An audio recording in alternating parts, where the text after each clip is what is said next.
Kaj danes počnem? Ja, isto, kot sem včasih, ne. Še vedno se ukvarjam z muziko, vendar malo manj na očeh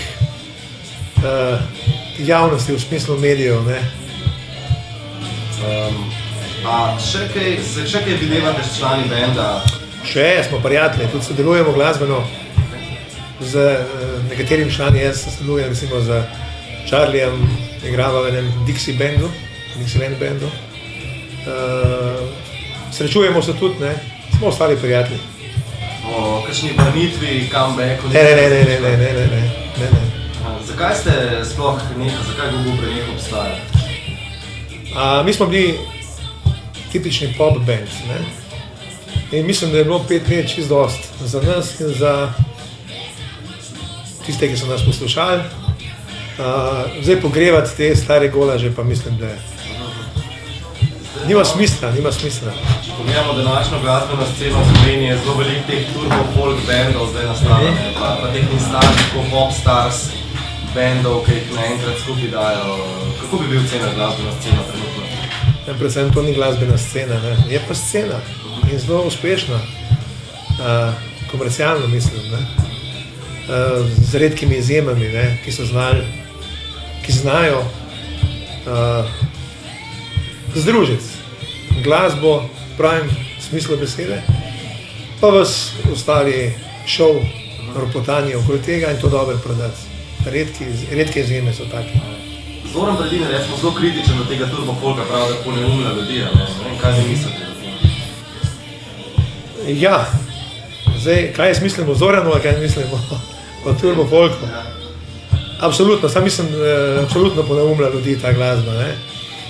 Je pa res, da to, da poneumljajo ti glasbeniki, narekovajo, sem že prej rekel, zato so pa krivi mediji. Lastniki medijev, ne. Tudi novinarji, ki to potem lansirajo kot suho zlato, toliko o tem, no. Glede, največji slovenski hiti, ne, so žalostni, ne, so ponavadi neke take žalostne, ljubezenske izpovedi. Tudi vi ste imeli en hit Sam po parku, ne.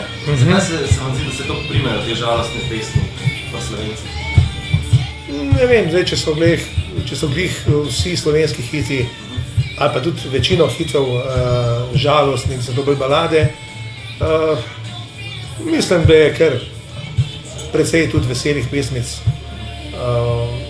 Je pa verjetno res to, ne, da besedila in vse ostalo so v žalostnih pesmicah bolj globoka, bolj taka, ne. Medtem ko v veselih pesmih in besedilih govorimo o takih trala, hopsasa, ne, stvareh, ki so, bom rekel, se človeka manj dotaknejo. Mogoče zaradi tega, da se nekaterim zdi, da so počasne balade, žalostne pesmice večji hiti, ampak mislim, da ni tako. Še zadnje vprašanje, a se vam zdi, da se da v Sloveniji živeti od glasbe? Ja, jaz sem dokaz tega, pa še nekaj par, ne.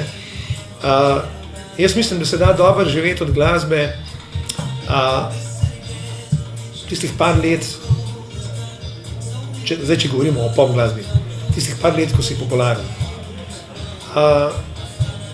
Da se pa živeti tudi, če nisi popularen, ne. Nisi več popularen, recimo, kot sem jaz. Čeprav sem jaz živel od glasbe, predno sem bil popularen, sem živel enih 10 let in od takrat naprej, ker nisem več toliko popularen, pa nisem več popularen, prav tako živim, ne. Tako da se da živeti, ampak moraš biti zelo priden. Je pa res, da verjetno temle, ki so zdajle popularni, bo čez nekaj časa od glasbe težko živeti, od glasbe.